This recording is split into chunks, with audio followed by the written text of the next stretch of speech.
Somewhere in the wild, golden heart of North America, a creature the size of a small car is quietly turning over river stones, hunting for crabs, just flipping them over, one by one, patient as the morning itself. That is a brown bear, and there is something so deeply wonderful about that image, something so unexpectedly gentle about a creature of such immense power, crouched at the water's edge, doing something that looks almost like tidying up.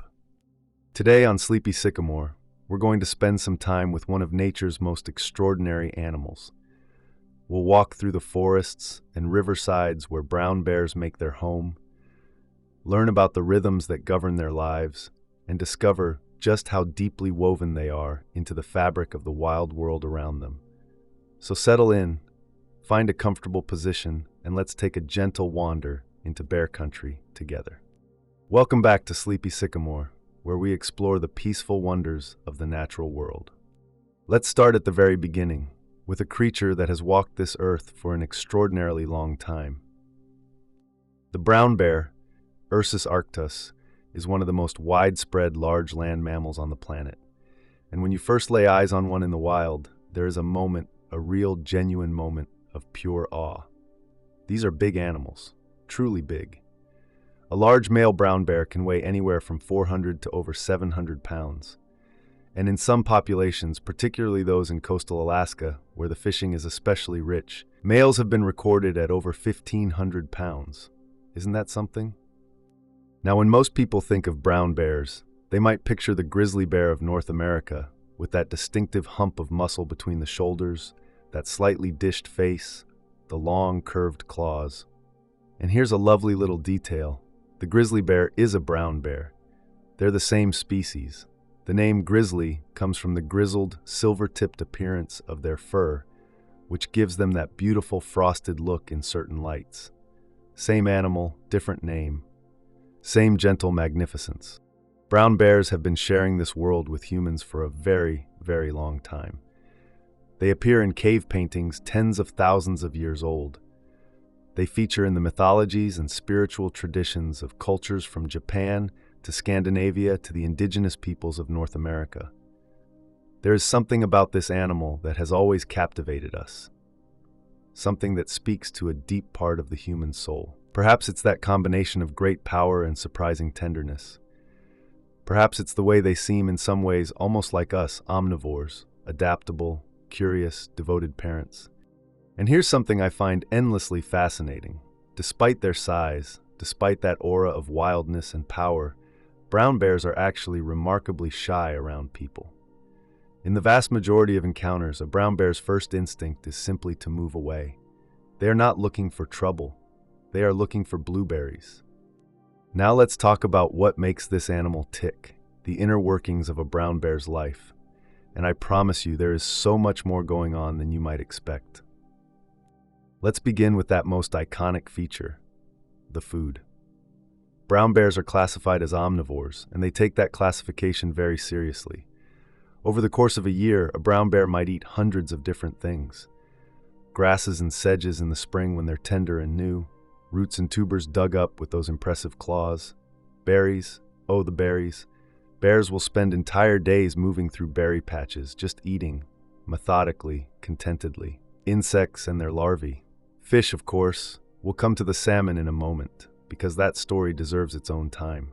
Small mammals, and yes, occasionally larger prey, though hunting makes up a much smaller part of their diet than many people assume. Here's the interesting part.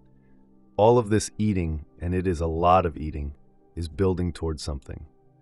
Brown bears experience a state called hyperphagia in late summer and autumn. Now, hyperphagia just means excessive eating, and that's exactly what it is. In the weeks before denning, a brown bear might consume 20,000 calories a day. 20,000. They are eating almost constantly, laying down the thick layer of fat that will carry them through the winter months. Because here's what happens next. As autumn deepens and temperatures drop, the brown bear does something extraordinary. It finds a den, perhaps a hillside cavity, perhaps under the roots of a great fallen tree, lines it with grasses and leaves, and goes to sleep. Not quite hibernation in the classic sense. A bear's body temperature drops only slightly, and they can wake relatively quickly if disturbed. But their heart rate slows dramatically, their breathing deepens, and they enter this long, restful winter sleep. And here, something truly remarkable happens. Female brown bears give birth during this winter sleep. The cubs, tiny, blind, barely the size of a squirrel, are born while their mother dozes. They nurse and grow, warming themselves against her great body, all in the quiet darkness of the den. By the time spring arrives and the family emerges, the cubs are fluffy, curious little bundles of energy, ready to discover the world. How wonderful is that? Let me tell you about where brown bears call home, because their story plays out across some of the most beautiful landscapes on Earth. Today, brown bears are found across a broad arc of the Northern Hemisphere. In North America, they range through Alaska, Western Canada, and small populations in parts of the northwestern United States, particularly around the greater Yellowstone ecosystem and the Northern Rockies. In Europe, they persist in pockets of Scandinavia, the Carpathian Mountains, the Balkans, and the Cantabrian Mountains of Spain. In Russia, they are relatively abundant across vast stretches of Siberian wilderness, and in parts of Central and East Asia as well. Now you see, the brown bear is what ecologists call a habitat generalist, meaning it can thrive in quite different environments. Imagine walking through a dense coastal rainforest in Alaska, the air thick with the smell of spruce and salt water, the undergrowth rich and green. You might find brown bears here, fishing the rivers for salmon. Then imagine a high alpine meadow in the Rocky Mountains, open and windswept, with wildflowers nodding in the breeze. Brown bears here too, grazing on those tender grasses, or a vast taiga forest in Russia, stretching for miles in every direction, punctuated by bogs and rivers, brown bears moving quietly through the trees. What they need, wherever they are, is space. Brown bears have large home ranges. A male grizzly in Yellowstone might wander over several hundred square miles in the course of a year.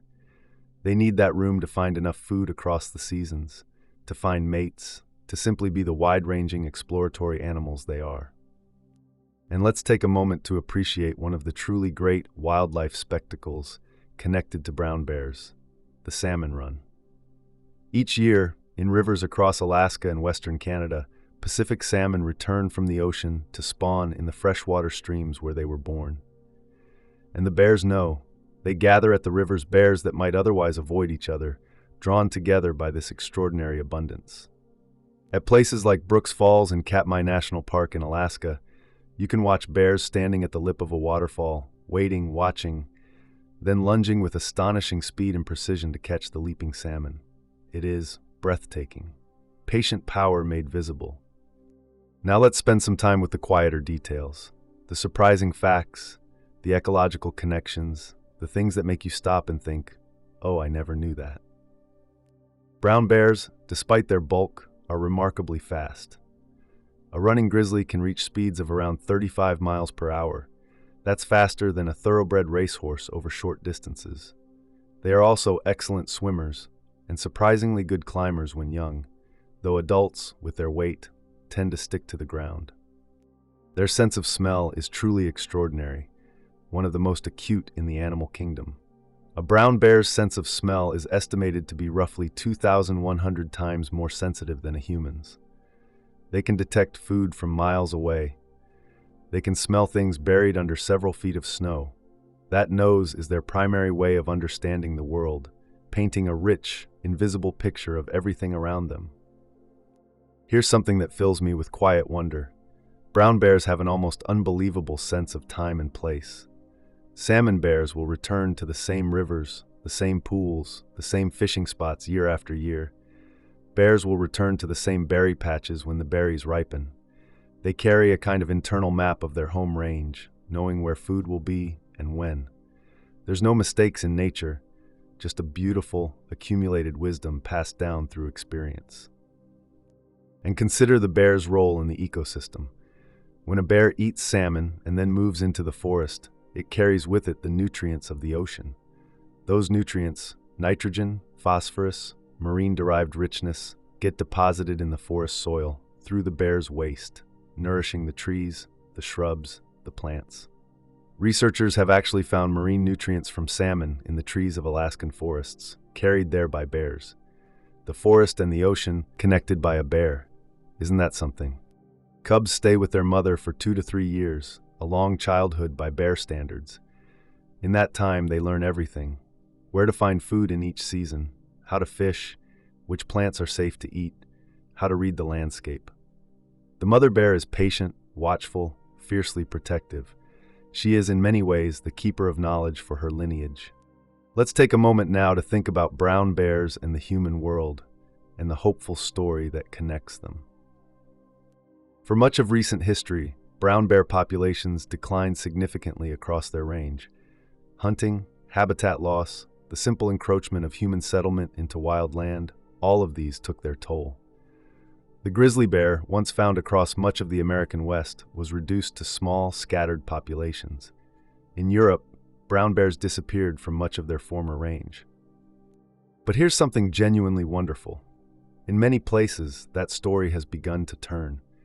Conservation efforts, protected areas, and changing attitudes have allowed brown bear populations to stabilize and in some regions grow. In parts of Europe, bears are returning to areas where they had been absent for generations. In Yellowstone, the grizzly population has recovered significantly from its low point in the 1970s.